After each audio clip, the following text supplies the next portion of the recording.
Hello everyone and welcome to math zone. और आज के इस वीडियो में हम पढ़ने वाले हैं about the magnetic effect of electric current. आपने इलेक्ट्रिसिटी वाले चैप्टर में पढ़ा होगा इससे पहले दैट जब एक इलेक्ट्रिक करंट पास करता है थ्रू अ कंडक्टर तो हीटिंग प्रोड्यूस होती है। तो सेम वे में जब इलेक्ट्रिक करंट पास करता है थ्रू अ कंडक्टर तो उसके चारों तरफ एक मैग्नेटिक फील्ड भी प्रोड्यूस होती है, जिसकी वजह से जो करंट होता है वो कुछ मैग्नेटिक बिहेवियर भी शो करता है, यानी वो एक मैग्नेट की तरह एक्ट करता है। उसी चीज़ को हम इस वीडियो में डिस्कस करने वाले हैं। और अगर आपको इलेक्ट्रिसिटी वाला चैप्टर नहीं आता तो कोई बात नहीं, उस चैप्टर से जस्ट आपको एक ही चीज़ पता होनी चाहिए, वो है direction of the electric current. और अगर आप पढ़ना चाहते हैं इलेक्ट्रिसिटी तो आपको मिल जाएगा link in the description as well as in the I button. आप वहाँ से जाके उस वीडियो को भी देख सकते हैं। अब हम बिना टाइम वेस्ट किए इस वीडियो को स्टार्ट करते हैं। Before starting the magnetic effect of electric current आपको कुछ चीज़ें यहाँ पे पता होनी चाहिए। तो उसमें सबसे पहली चीज़ है आपका that what is a magnet. Magnet is an object which attracts the piece of iron, nickel, steel and cobalt. तो अगर कोई एक ऑब्जेक्ट है, अगर वो अट्रैक्ट करेगा पीसेस ऑफ आयरन, स्टील, निकल, कोबाल्ट एक्सेट्रा, तो उसे कहते हैं हम एक मैग्नेट। तो यहाँ पे आप दो इमेजेस देख पा रहे होंगे। जो ऊपर वाली इमेज है उसे कहते हैं हम एक बार मैग्नेट, और जो दूसरा वाला है उसे हम कहते हैं एक हॉर्स शू मैग्नेट। तो यहाँ पे इसके अलावा भी आपके पास डिफरेंट टाइप के मैग्नेट्स हो सकते हैं, जैसे कि आपने जो टॉयज होते हैं उसमें देखा हुआ है कि हमारे पास एक मैग्नेट निकलता है जो कुछ इस तरह से दिखता है। सेम वे में आपके पास एक डंबल शेप जैसा भी मैग्नेट हो सकता है कुछ इस तरह से।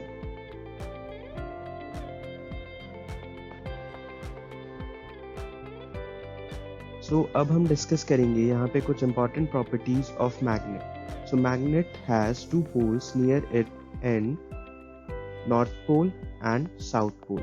यहाँ पे आप देख पा रहे होंगे जो N है वो रिप्रेजेंट कर रहा है नॉर्थ पोल को, और जो S है वो रिप्रेजेंट कर रहा है साउथ पोल को।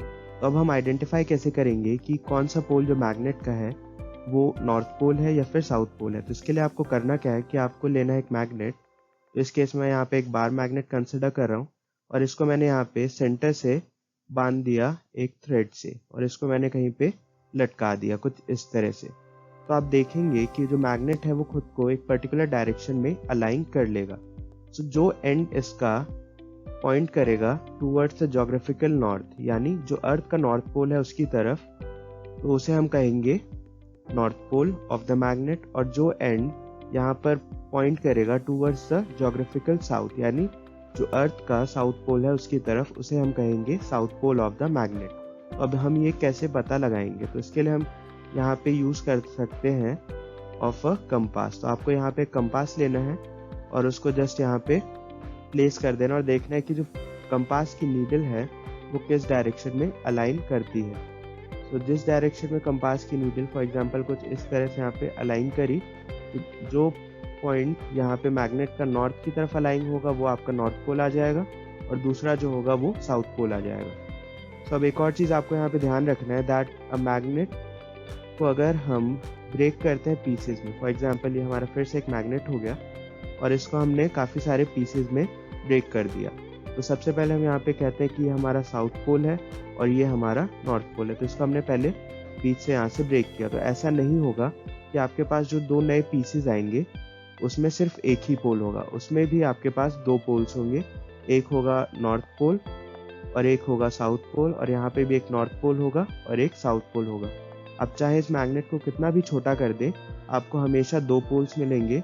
एक होगा आपका नॉर्थ पोल और दूसरा होगा आपका साउथ पोल।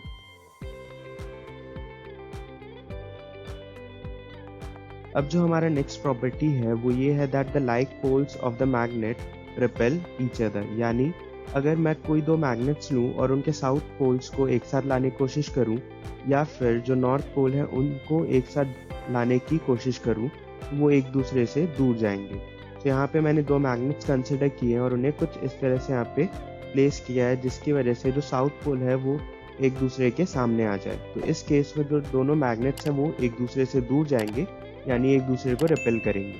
सेम वे में अगर मैं मैग्नेट्स को कुछ इस तरह से प्लेस कर दूं जिसकी वजह से जो नॉर्थ है यहाँ पे वो दूसरे के नॉर्थ के सामने आ जाए, तो इस केस में भी वो एक दूसरे को रिपेल करेंगे।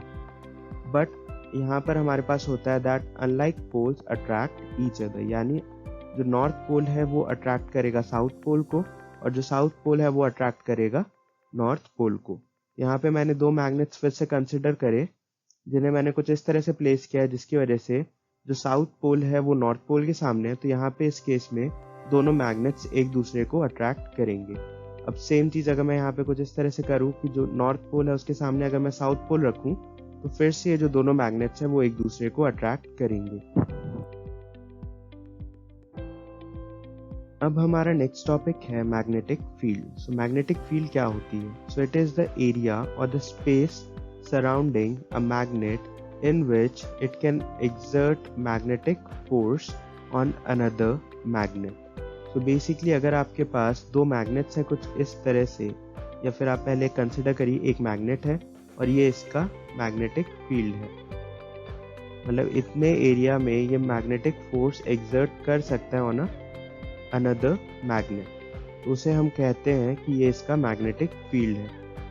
यानी अगर मैं यहाँ पे एक मैग्नेट ले आऊँ कुछ इस तरह से, ये इसके मैग्नेटिक फील्ड के अंदर आएगा, तो ये इसके ऊपर दो तरह की फोर्सेस अप्लाई कर सकता है। पहला, या तो ये इसे अट्रैक्ट करेगा या फिर ये इसे रिपेल करेगा। तो यानी जो फोर्स है वो हो सकती है ईदर अट्रैक्टिव और रिपल्सिव। तो ये कब एक्सपीरियंस होगा? जब ये जो दूसरा मैग्नेट है वो पहले मैग्नेट के मैग्नेटिक फील्ड के अंदर आएगा, या फिर जो एरिया है जिसके अंदर वो मैग्नेटिक फोर्स एक्सर्ट करता है।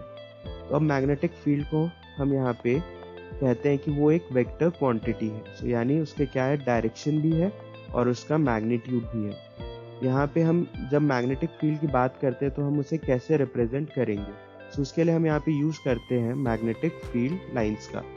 तो मैग्नेटिक फील्ड लाइंस क्या है?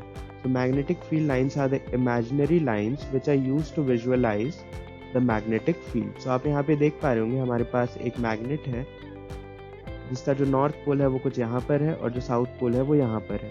यहाँ पे आप देख पा रहे होंगे कुछ लाइंस दिख रही होंगी आपको कुछ इस तरह से। यहाँ पर आपको लाइंस दिख रही होंगी मैग्नेट के चारों तरफ कुछ इस तरह से। सो इन्हीं लाइंस को हम कहते हैं मैग्नेटिक फील्ड लाइंस। ये रिप्रेजेंट करती है मैग्नेट के चारों तरफ जो मैग्नेटिक फील्ड है उसे। और आप हमेशा ध्यान रखना कि ये इमेजिनरी लाइंस होती हैं, ये एक्चुअल में आपको नेकेड आइज से नहीं दिखने वाली। तो अगर आप इसे देखना चाहते हैं तो आपको क्या करना होगा, आपको लेना पड़ेगा एक शीट ऑफ पेपर। जैसे आप यहाँ पे एक शीट ले लीजिए तो थोड़ा सा मोटा हो और यहाँ पे नीचे लगा दीजिए आप उसके मैग्नेट थ्रू एडेसिव, और यहाँ पर आप ऊपर डाल दीजिए उसके आयरन फिलिंग को। तो आप नोटिस करेंगे कि आपके पास जो मैग्नेट है उसमें कुछ इस तरह का पैटर्न जो आप यहाँ पे देख पा रहे होंगे इस पिक्चर में वो बनेगा।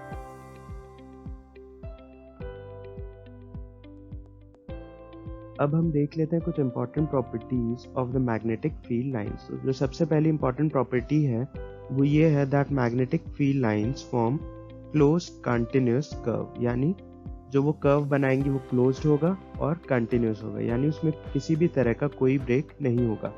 तो अब आपको इस पिक्चर को देख के लग सकता है दैट यहाँ से इस पॉइंट से लेके इस पॉइंट तक जो मैग्नेटिक फील्ड लाइंस है वो ब्रेक हो रही है, लेकिन एक्चुअल में ऐसा नहीं होता। जो मैग्नेटिक फील्ड लाइंस होती हैं वो इस मैग्नेट के थ्रू भी पास करती है, क्योंकि ये मैग्नेट ओपेक होता है इसलिए हमें लगता है कि ये नॉर्थ पोल से निकल रही है और साउथ पोल पे एंड हो जा रही है, लेकिन ये अंदर भी इसके फ्लो करती है।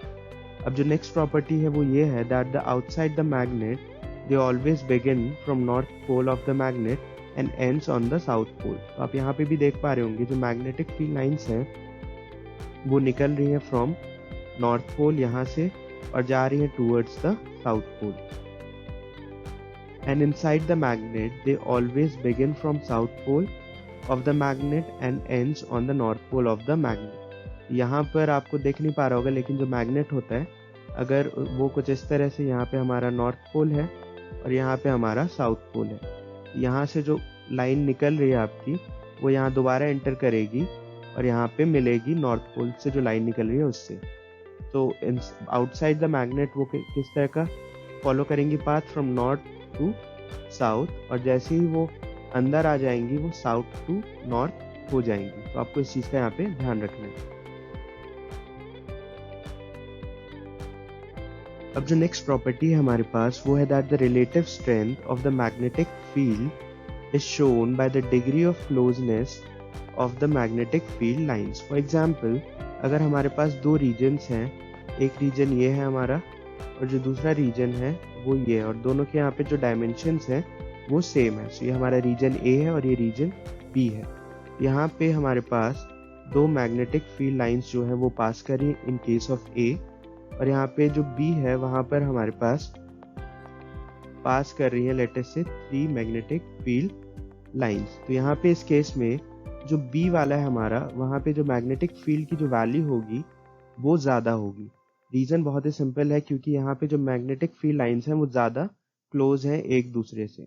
बट यहाँ पे इस केस में जो मैग्नेटिक फील्ड लाइन जो है वो कंपेयर टू दिस, यहाँ पे जो बी वाले से अगर हम कंपेयर करें तो उससे थोड़ी ज्यादा है। देयरफॉर यहाँ पे हम कहेंगे हमेशा दैट कि जो बी वाला हमारा है वहाँ पे जो मैग्नीट्यूड ऑफ मैग्नेटिक फील्ड है वो ज्यादा है compare to A, because of the degree of the closeness of the magnetic field lines. अब जो नेक्स्ट प्रॉपर्टी हमारे पास यहाँ पे आती है that no two field lines are found to cross each other. इसका मतलब ये है कि कोई भी दो मैग्नेटिक फील्ड लाइंस एक दूसरे को कभी इंटरसेक्ट नहीं करेंगी, क्योंकि अगर वो एक दूसरे को इंटरसेक्ट करती हैं तो एट दैट पॉइंट हमारे पास दो डायरेक्शंस आएंगी मैग्नेटिक फील्ड की, विच इज नॉट पॉसिबल। सो आपसे ये अलग से क्वेश्चन के रूप में भी पूछा जा सकता है कि why two magnetic field lines never intersect each other. तो मैं आपको यहाँ पे समझाता हूँ through example. Let us consider ये दो मैग्नेटिक फील्ड लाइंस है हमारे पास, एक कुछ इस तरह से जा रही है और दूसरा कुछ इस तरह से यहाँ पे जा रहा है, और ये हमारा पॉइंट ऑफ इंटरसेक्शन है। So, इस पॉइंट ऑफ इंटरसेक्शन में ये जो मैग्नेटिक फील्ड लाइंस है दोनों, अगर हम यहाँ पे एक कंपास ले आए जो पॉइंट ऑफ इंटरसेक्शन है, वहाँ पे जो कंपास है वो एक टाइम पे किसी एक ही डायरेक्शन में पॉइंट कर सकता है। देयरफॉर हम कहेंगे कि यहाँ पे इस पॉइंट पे दो डायरेक्शन नहीं हो सकती। तो दो डायरेक्शन नहीं होंगी, इसका मतलब क्या है कि वो कभी एक दूसरे को इंटरसेक्ट नहीं करेंगी। देयरफॉर हम कहेंगे कि हमेशा जो मैग्नेटिक फील्ड लाइंस होती हैं they never intersect each other.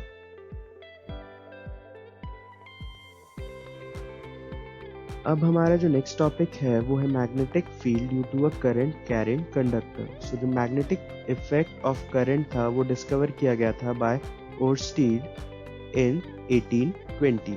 सो उन्होंने फाइंड किया दैट कि जब करंट फ्लो करता है through a wire, it was able to deflect the compass. तो उन्होंने क्या किया, सबसे पहले यहाँ पे कुछ इस तरह का एक सर्किट यहाँ पे कंसिडर किया, और जब इससे उन्होंने करंट पास कराया और उसके पास वो लेके गए एक कंपास, तो उन्होंने नोटिस किया कि जो कंपास की जो नीडल है वो डिफ्लेक्ट हो गई। सो कंपास की नीडल डिफ्लेक्ट हुई, उसका मतलब ये हुआ कि वहाँ पर एक मैग्नेटिक फील्ड है, यानी जब करंट वहाँ से फ्लो करता है तो वो एक मैग्नेटिक फील्ड प्रोड्यूस करता है।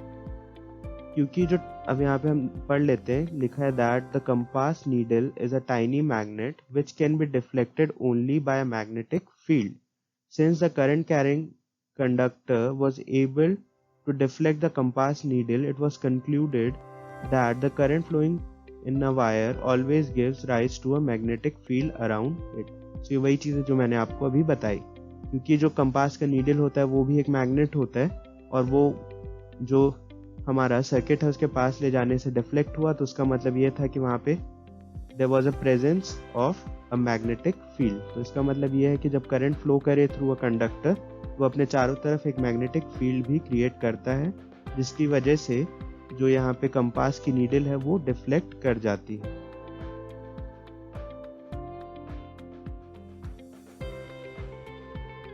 अब हमारा जो नेक्स्ट टॉपिक है वो है magnetic field due to straight current carrying conductor. यहाँ पे जो मैग्नेटिक फील्ड लाइंस होंगी around a straight current carrying conductor, वो हमेशा फॉर्म करेंगी कंसेंट्रिक सर्कल, जिसके जो सेंटर्स होंगे वो हमेशा लाई करेंगे ऑन द वायर। आप यहाँ पे इस सर्किट डायग्राम में देख पा रहे होंगे क्लियरली दैट कि जो करंट है वो फ्लो करना स्टार्ट किया from positive terminal towards the negative terminal, और यहाँ पे जैसे जैसे करंट जो फ्लो कर रहा था तो यहाँ पे जो मैग्नेटिक फील्ड प्रोड्यूस हुई उसका जो डायरेक्शन है वो क्या है, एंटी क्लॉकवाइज, यानी वो बाहर की तरफ आउट ऑफ द पेज निकल रहा है। तो यहाँ पे हम कहते हैं that when the current in the wire flows in the upward direction, the lines of magnetic field are in the anti-clockwise direction। तो अभी आपको चिंता करने की जरूरत नहीं है कि यहाँ पे जो इनका डायरेक्शन होगा वो क्या होगा, हम ये डिस्कस करेंगे अगली स्लाइड में, जहाँ पे मैं आपको बताऊंगा about the right hand thumb rule.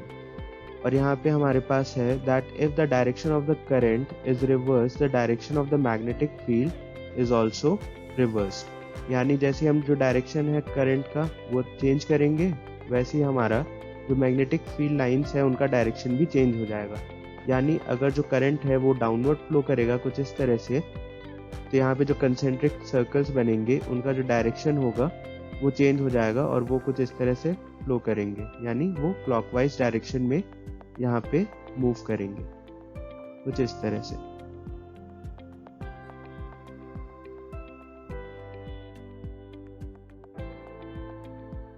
अब हम पढ़ेंगे about the right hand thumb rule. तो यहाँ पे आपको करना कुछ नहीं है, जस्ट आपको अपना राइट हैंड लेना है और उसका जो थंब है उसको ऊपर की तरफ रखना है और बाकी जो फिंगर्स है उनको क्लोज करके रखना है। तो जो आपका थंब होगा वो रिप्रेजेंट करेगा डायरेक्शन ऑफ इलेक्ट्रिक करंट और जो आपकी फिंगर्स होंगी वो रिप्रेजेंट करेंगी डायरेक्शन ऑफ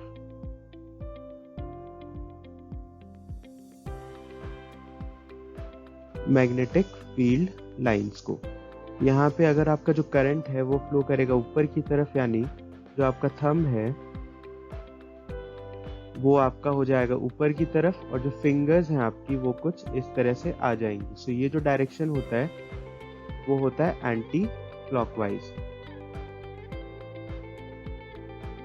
बट जब आपका जो करंट का डायरेक्शन होगा वो नीचे की तरफ होगा, तो उस केस में आपका जो थंब होगा वो आ जाएगा आपका नीचे की तरफ और जो आपके फिंगर्स होंगे वो कुछ हो जाएंगे इस तरह से। तो इसका मतलब क्या, ये जो डायरेक्शन होती है क्लॉक में उसे हम कहते हैं क्लॉकवाइज।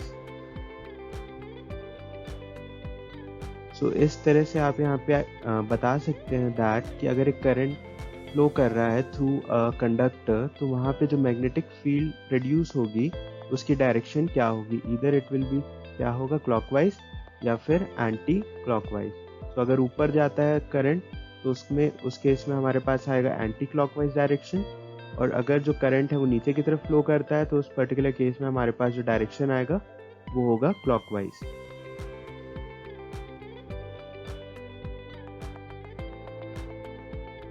सो अब हम पढ़ेंगे about the magnetic field due to current carrying circular loop.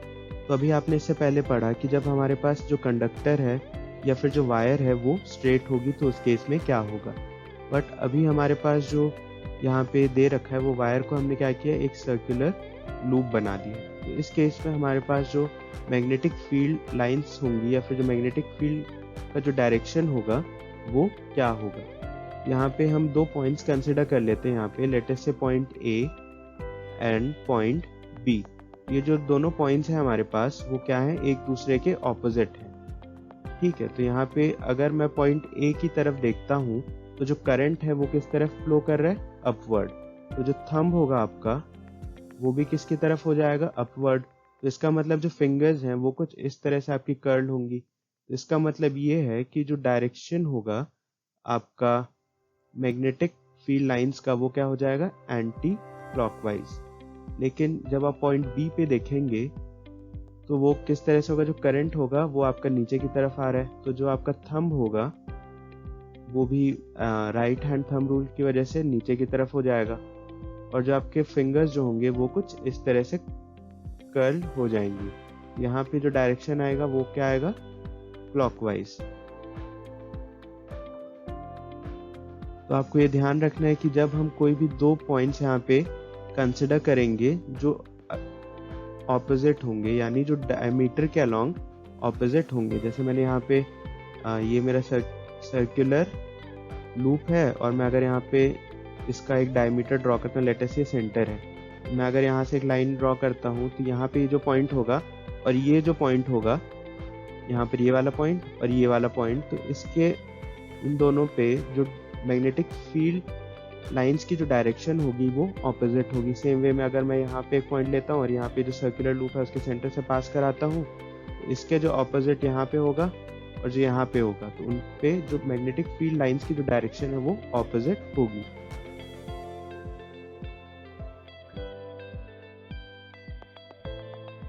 अब हम पढ़ेंगे the magnetic field due to a current carrying solenoid. तो अब एक सोलेनॉइड क्या होता है? So solenoid is a long coil containing a large number of close turns. तो यहाँ पे आपका जो सोलेनॉइड है वो कुछ इस तरह से होता है। आप एक वायर लेते हैं, उसको यहाँ पे एक बार एक कॉइल बनाते हैं, फिर इस तरह से कर करके आप कई बार उसको यहाँ पे नंबर ऑफ टर्न्स बढ़ा देते हैं, काफ़ी सारे। तो इसे हम कहते हैं, जो हमारे पास बनता है उसे हम कहते हैं सोलेनॉइड। ये सोलेनॉइड आप यहाँ पे पिक्चर में भी देख पा रहे होंगे। तो यहाँ पे जो इसका एक एंड होता है सोलेनॉइड का, वो बिहेव करता है as a magnetic north pole, और जो दूसरा एंड होता है वो बिहेव करता है साउथ पोल, ऑलमोस्ट इसकी तरह, एक बार मैग्नेट की तरह। तो यहाँ पे जो आप देख पा रहे होंगे, जो मैग्नेटिक फील्ड लाइंस है वो नॉर्थ पोल से यहाँ पे निकल रही हैं और जा रही हैं टूवर्ड्स द साउथ पोल। और इनसाइड यहाँ पे आप देख पा रहे होंगे कि जो डायरेक्शन है मैग्नेटिक फील्ड लाइंस का वो किस तरह से है, वो कुछ इस तरह से यहाँ पे, मतलब नॉर्थ टू साउथ।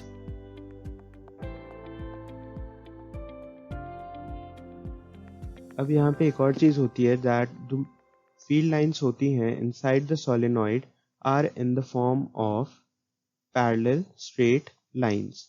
तो इसका मतलब क्या है कि जो भी मैग्नेटिक फील्ड लाइंस है इनसाइड द सोलेनॉइड, अब क्योंकि ये हॉलो होता है, क्योंकि ये कुछ इस तरह से आपका, मतलब इन जो टर्न्स है इनके बीच में कुछ नहीं है, तो यहाँ पे क्या ये हॉलो होती है।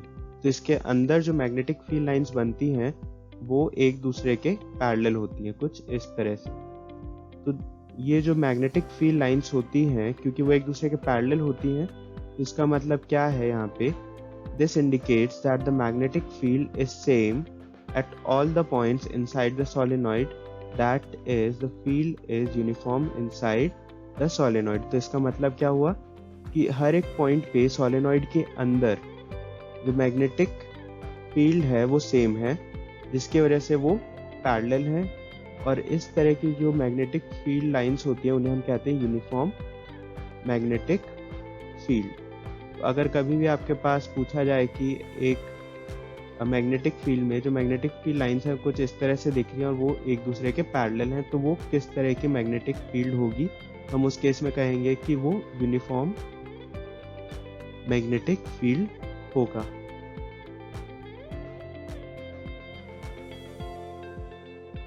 अब हम बात करेंगे that the strength of the magnetic field due to a solenoid किन किन चीज़ों के ऊपर डिपेंड करेगा।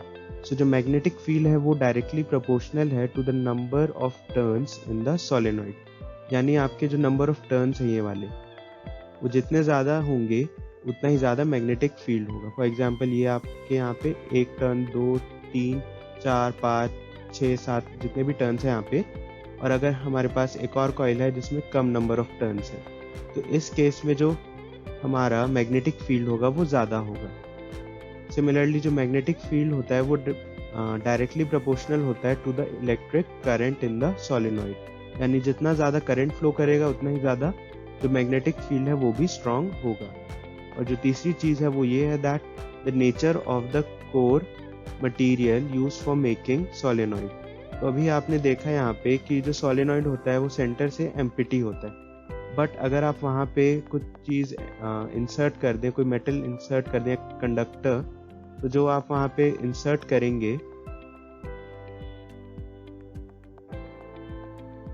तो उसके नेचर के ऊपर भी आपका जो सोलेनॉइड है वो कितना ज़्यादा मैग्नेटिक फील्ड प्रोड्यूस करेगा वो भी डिपेंड करता है, यानी nature of the core material used for making solenoid.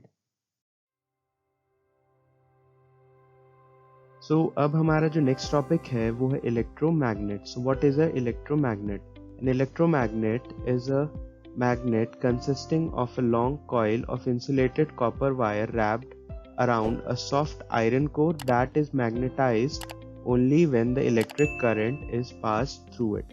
यहाँ पे हम क्या करते हैं, हम एक सॉफ्ट आयरन कोर लेते हैं, एक पीस लेते हैं आयरन का, उसके चारों तरफ हम यहाँ पे जो कॉपर वायर होती है उसे यहाँ पे हम लपेट देते हैं। तो जब हम यहाँ पे पास करेंगे इलेक्ट्रिक करंट, तो ये जो सॉफ्ट आयरन का जो पीस होता है वो कन्वर्ट हो जाता है एक मैग्नेट में, और जैसे ही जो करंट बंद होगा आपका, तो ये दोबारा से अपनी जो मैग्नेटिक प्रॉपर्टीज है वो लूज कर देगा। तो इस तरह के जो मैग्नेट्स होते हैं जो मैग्नेटिक प्रॉपर्टीज शो करते हैं जब करंट फ्लो करता है उनके थ्रू, तो हम उन्हें कहते हैं इलेक्ट्रोमैग्नेट्स।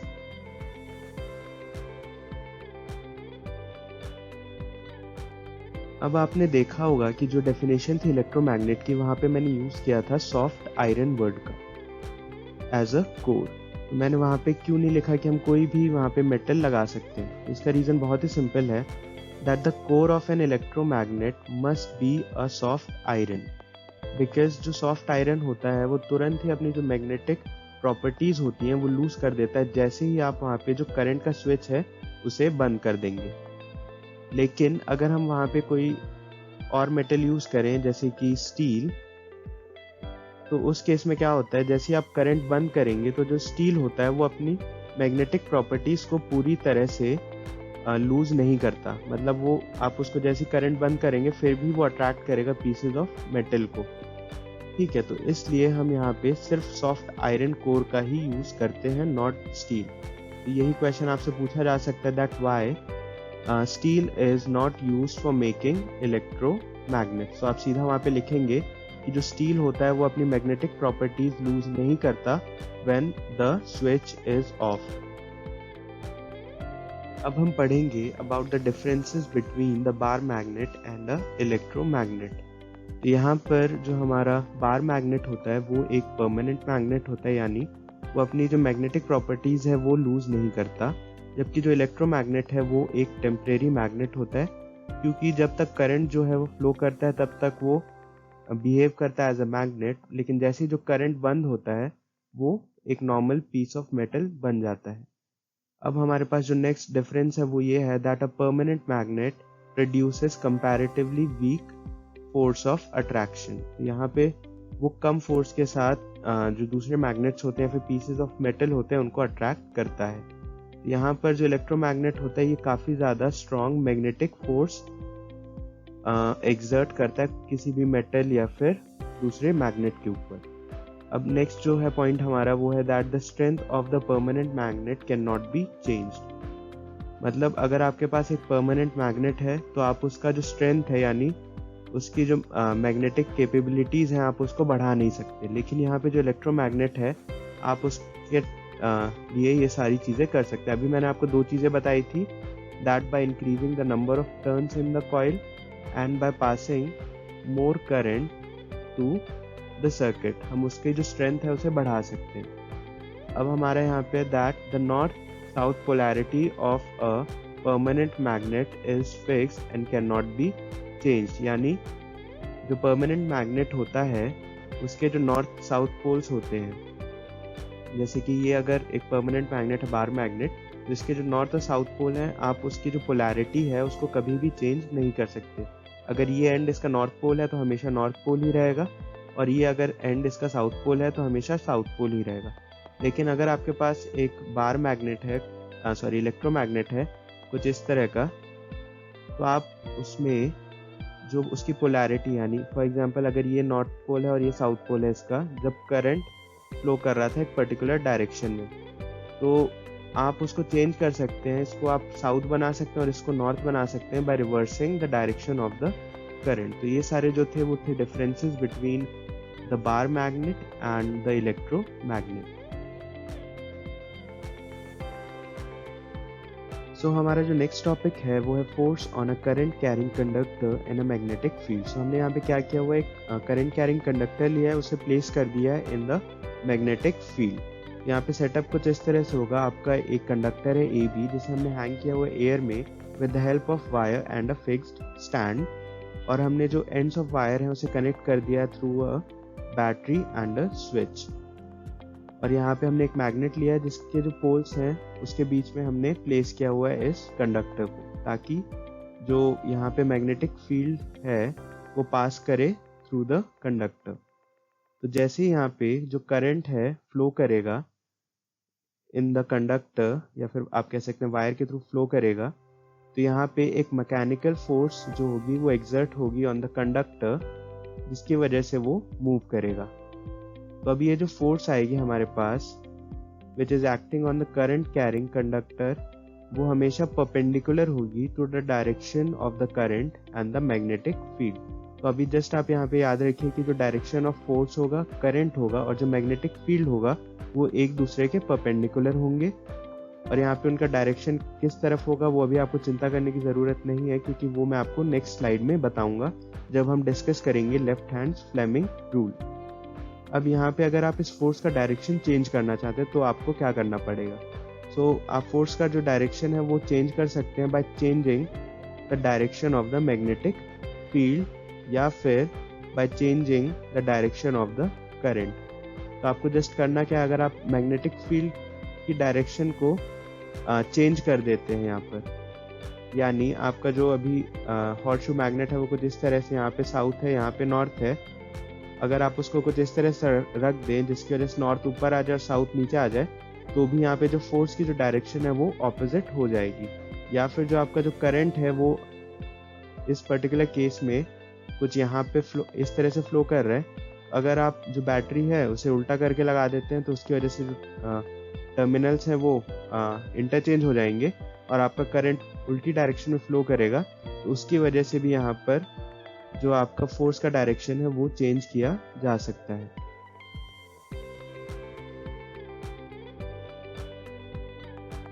अब हम पढ़ेंगे about the Fleming's left hand rule. तो इसके लिए आपको करना क्या है, जो आपका लेफ्ट हैंड है उसका जो थंब है उसे आपको रखना है अपने तरफ पॉइंट करते हुए, जो इंडेक्स फिंगर है आपको उसे पॉइंट करना है टूवर्ड्स द राइट, और जो मिडिल फिंगर है उसे आपको पॉइंट करना है टूवर्ड्स द फ्लोर।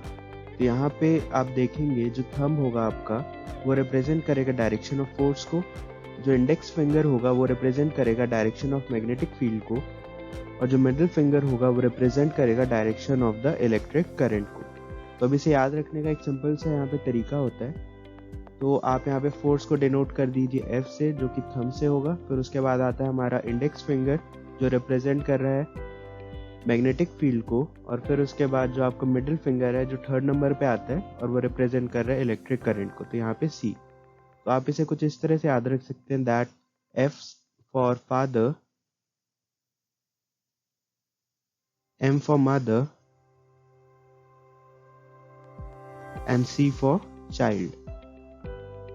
इस तरह से आप इसे याद रख सकते हैं, F for father, M for mother and C for child। तो यहाँ पे F क्या डिनोट कर रहा है, फोर्स को, M रिप्रेजेंट कर रहा है मैग्नेटिक फील्ड को, और C रिप्रेजेंट कर रहा है करंट को।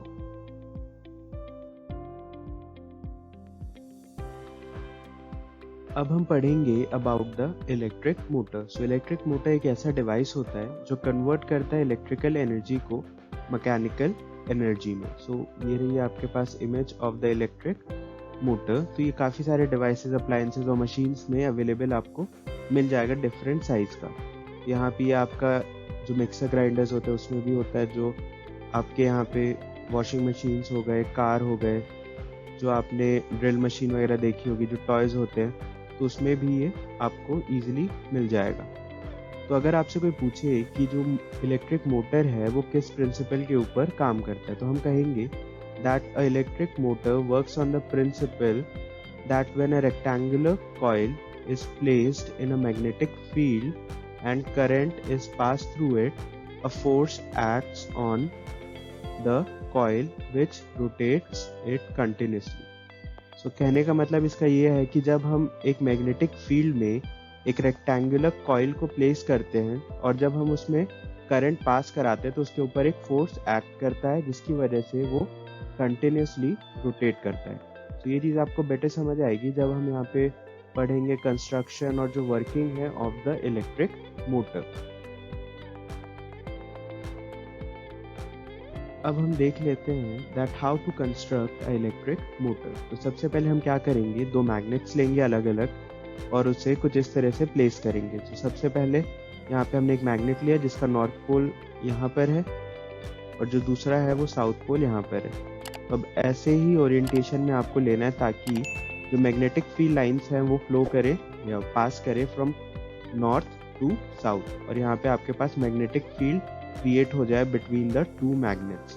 और फिर उसके बीच में हमने रख दिया एक रेक्टेंगुलर कॉइल जो है ABCD, और वो कनेक्टेड है यहाँ पे दो कम्यूटेटर्स से। आपको यहाँ पे कम्यूटेटर्स दिख रहे होंगे कुछ इस तरह के, यहाँ पर मतलब सेमी सर्कल टाइप के दिख रहे होंगे। सो अब कम्यूटेटर होता क्या है? So commutator is a device that reverses the direction of the current through the circuit. तो एक ऐसा डिवाइस होता है ये जो करंट की जो डायरेक्शन है उसे रिवर्स कर देता है। तो जब मैं आपको पढ़ा रहा था about the force acting on a current carrying conductor in a magnetic field, तो मैंने आपको बताया था अगर आपको फोर्स की जो डायरेक्शन है वो चेंज करनी है या फिर रिवर्स करनी है तो उस केस में हम या तो जो मैग्नेट होता है उसके जो पोल्स होते हैं उसको ऑपोजिट कर देते हैं, जैसे नॉर्थ साउथ है तो उसको हम साउथ नॉर्थ कर देते हैं, या फिर जो करंट का जो डायरेक्शन है उसे चेंज कर देते हैं। यहाँ पर जो करंट का डायरेक्शन को चेंज करने के लिए जो डिवाइस यूज किया जाता है उसे कहते हैं हम कम्यूटेटर या फिर स्प्लिट रिंग। यही इसका एप्लीकेशन भी है, फिर ये इसका काम है। अब यहाँ पे जो कम्यूटेटर्स हैं वो जुड़े होते हैं यहाँ पे कार्बन ब्रश से।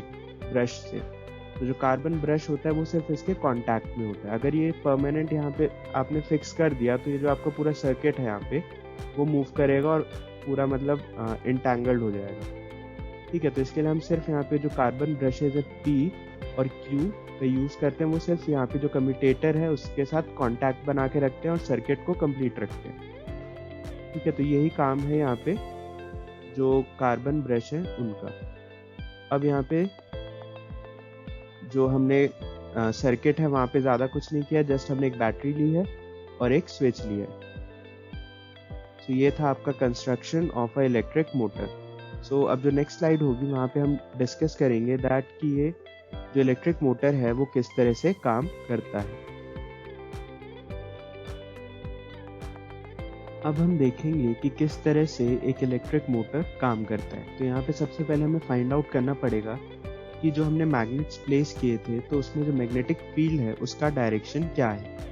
तो आपने यहाँ पे नोटिस किया होगा दैट कि जो हमारा नॉर्थ पोल है वो है on the left hand side, यहाँ पर है हमारा नॉर्थ पोल और यहाँ पर है हमारा south pole right hand side पे।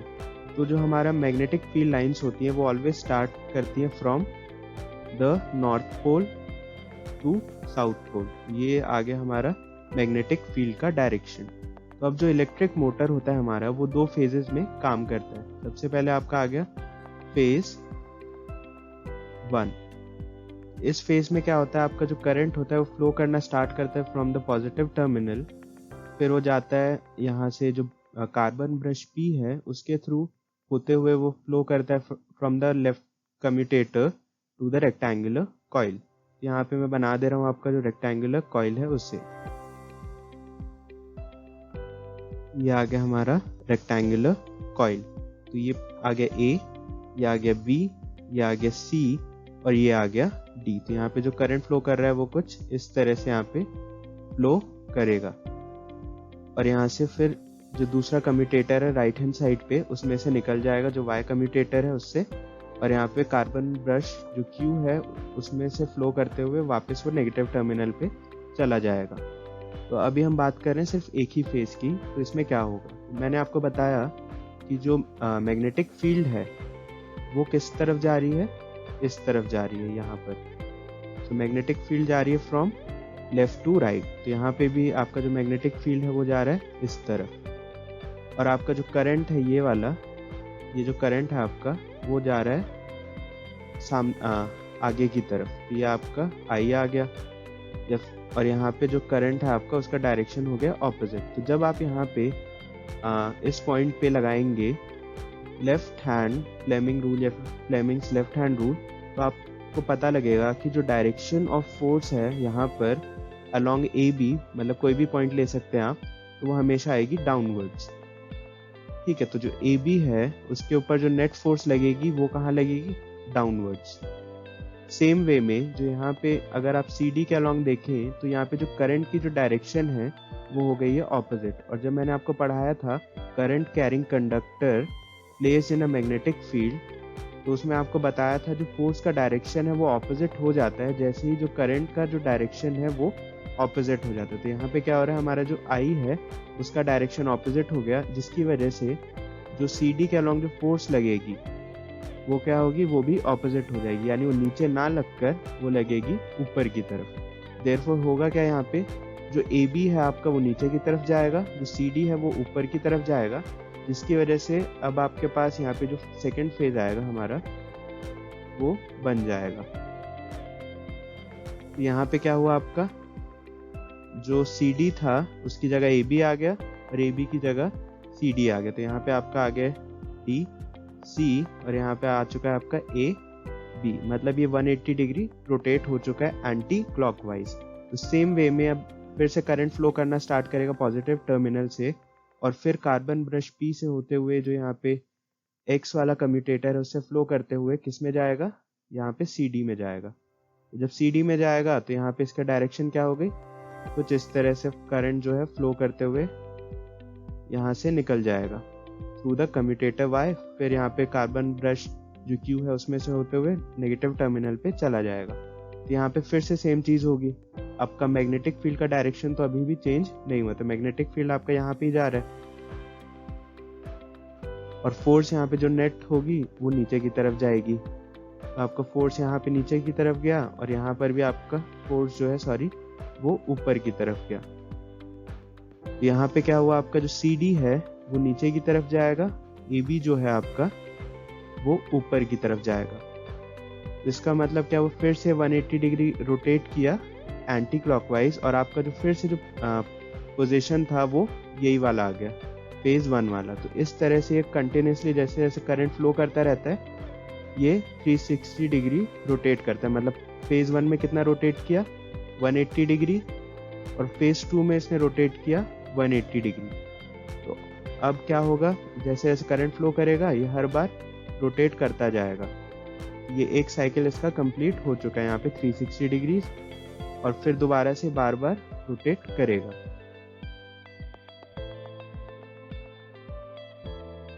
अब हम पढ़ेंगे अबाउट द कमर्शियल मोटर्स, यानी वो मोटर्स जो हम एक्चुअल अप्लायंसेस, मशीन्स और डिफरेंट डिवाइसेस में यूज करते हैं।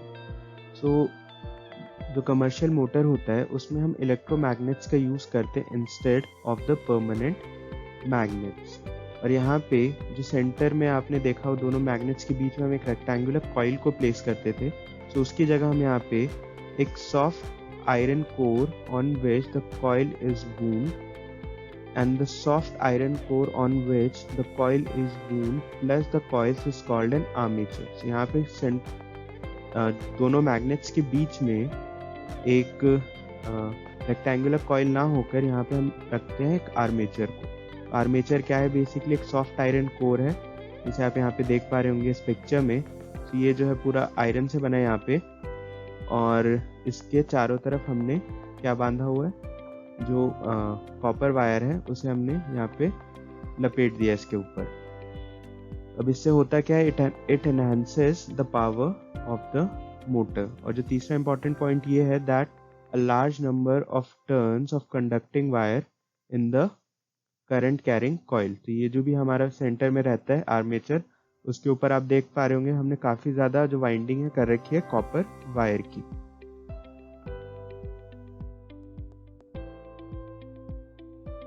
So before studying the electromagnetic induction, आपको पता होना चाहिए that what is a galvanometer। So galvanometer एक इंस्ट्रूमेंट होता है जिसके थ्रू हम डिटेक्ट कर सकते हैं the presence of a current in a circuit।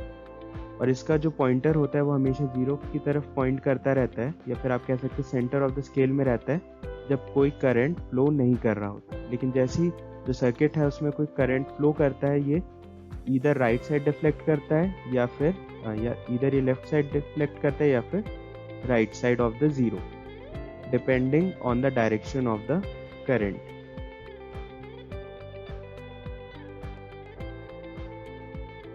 So अब हम पढ़ेंगे about the electromagnetic induction. So the production of the electricity from magnetism is called the electromagnetic induction. तो इसका कहने का मतलब ये है कि जब हम इलेक्ट्रिसिटी प्रोड्यूस करते हैं यूजिंग द मैग्नेटिज्म तो उसे हम कहते हैं इलेक्ट्रोमैग्नेटिक इंडक्शन। तो इससे पहले हमने क्या पढ़ा था दैट कि जब इलेक्ट्रिक करंट फ्लो करता है थ्रू अ कंडक्टर तो उसकी वजह से मैग्नेटिज्म हमारे पास देखने को मिलता है। तो अभी जो हम चीज़ें कह रहे हैं वो टोटली क्या है, ऑपोजिट है from whatever we have studied so far. अब आपको यहाँ पे दो चीज़ें कंसिडर करनी है। तो सबसे पहला है आपका यहाँ पे एक कॉइल जिसे आपने कनेक्ट कर रखा है गैल्वेनोमीटर के साथ और दूसरा एक मैग्नेट। तो अब आपको करना क्या है, जो मैग्नेट है उसे मूव करना है टूवर्ड्स द कॉइल। तो जब आप कॉइल की तरफ उसे मूव करेंगे तो आप देखेंगे कि गैल्वेनोमीटर में आपको एक डिफ्लेक्शन देखने को मिलेगा। और गैल्वेनोमीटर में डिफ्लेक्शन का मतलब है कि जो सर्किट है, ये वाला जो सर्किट है उसमें करंट फ्लो किया। तो इसका मतलब क्या है कि जैसे जैसे जो मूवमेंट हुआ मैग्नेट का उसकी वजह से करंट क्या हुआ, इंड्यूस हुआ इन द सर्किट। तो इसी करंट को कहते हैं हम इंड्यूस्ड करंट। तो इस तरह से आप एक और काम कर सकते थे यहाँ पे कि आप मैग्नेट को मूव ना करते हुए यहाँ पे जो सर्किट है उसे पूरा ही मूव कर देते, तब भी यहाँ पे आपको जो डिफ्लेक्शन है गैल्वेनोमीटर में वो देखने को मिलती, लेकिन जो डिफ्लेक्शन है वो ऑपोजिट हो जाता। तो वो उस केस में अभी जैसे यहाँ पे जो डिफ्लेक्शन है वो कुछ इस तरह से आ रहा है, तो जब आप यहाँ पे कॉइल को मूव करेंगे तो जो डिफ्लेक्शन है वो कुछ इस तरह से हो जाएगी। तो यही चीज़ यहाँ पे लिखी है that the current produced by moving the straight wire in a magnetic field or by moving a magnet in a coil is called a induced current. अब एक necessary condition है हमारे पास। The necessary condition for the production of the electric current by electromagnetic induction is that there must be some relative motion between the coil of the wire and a magnet. मतलब आपको electromagnetic induction तभी देखने को मिलेगा जब इन दोनों के बीच में कोई ना कोई मूवमेंट होगी या फिर कोई ना कोई मोशन होगा। इधर आप यहाँ पे जो कॉइल है उसे मूव कराएं या फिर जो मैग्नेट है आप उसे मूव कराएं, तो आपको यहाँ पे जो करंट है वो इंड्यूस होता हुआ दिखेगा इन द कॉइल या फिर सर्किट में। और अगर यहाँ पे आप दोनों को स्टेशनरी रख देते, दोनों को आप मूव नहीं करते हैं, फिर आप दोनों को एक ही वेलोसिटी के साथ एक ही डायरेक्शन मूव करते हैं। फॉर एग्जाम्पल आपने कॉइल को भी इसी डायरेक्शन में मूव किया और जो मैग्नेट है आपने उसको भी इसी डायरेक्शन में मूव किया और दोनों को ही आपने सेम वेलोसिटी v के साथ मूव किया। ठीक है, तो उस पर्टिकुलर केस में यहाँ पे कोई करंट इंड्यूस नहीं होगा क्योंकि जो दोनों के बीच का रिलेटिव मोशन है वो हो जाएगा जीरो। वो एक तरह से दोनों रेस्ट पे हो जाएंगे एक दूसरे के लिए, जिसकी वजह से यहाँ पे कोई करंट फ्लो नहीं करेगा।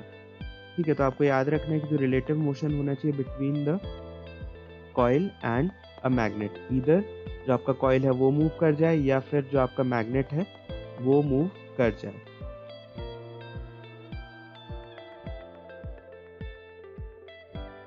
अब आप यहाँ पे देख पा रहे होंगे दो फिगर्स हैं हमारे पास। जो सबसे पहली फिगर है उसमें हम क्या कर रहे हैं, जो यहाँ पे मैग्नेट है हमारा उसे हम यहाँ पे कर रहे हैं पुश।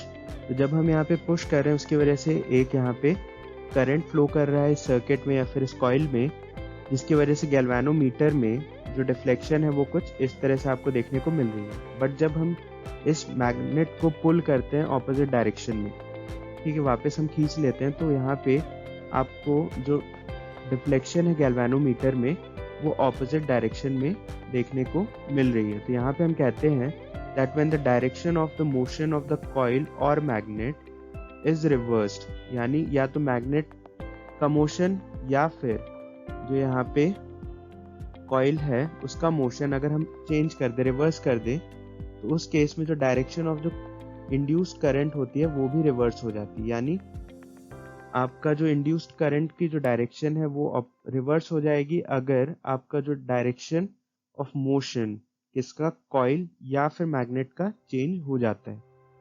सो आप इस चीज का ध्यान रखिएगा।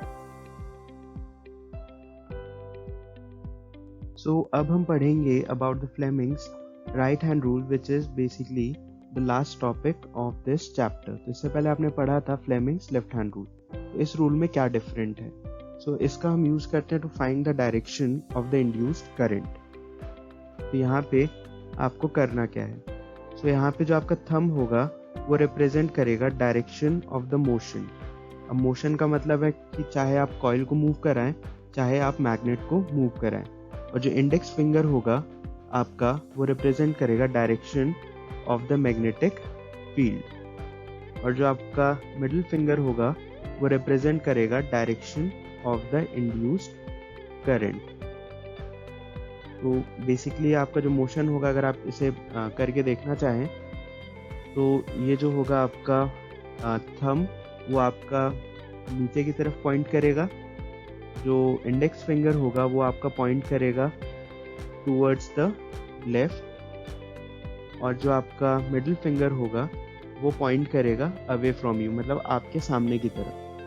ठीक है, तो इस तरह से आप इजीली फाइंड आउट कर सकते हैं direction of the induced current. अगर आपको पता है कि जो मैग्नेटिक फील्ड की डायरेक्शन क्या है या फिर मोशन क्या है, मतलब इन तीनों में से अगर आपको कोई भी दो चीज़ें पता है तो आप इजीली जो तीसरी चीज़ है उसे फाइंड आउट कर पाएंगे। सो अगर आपको इस वीडियो से रिलेटेड कोई भी डाउट है तो आप मुझे कमेंट सेक्शन में बता सकते हैं, मैं डेफिनेटली उसका आंसर करूँगा। और अगर आपको इस चैप्टर से रिलेटेड या फिर किसी और चैप्टर से रिलेटेड कोई क्वेश्चन है तो आप मुझे टेलीग्राम ग्रुप पे भी पूछ सकते हैं। सो इस वीडियो के लिए इतना ही, मैं मिलूंगा आपको नेक्स्ट वीडियो में। Till then stay healthy and stay safe.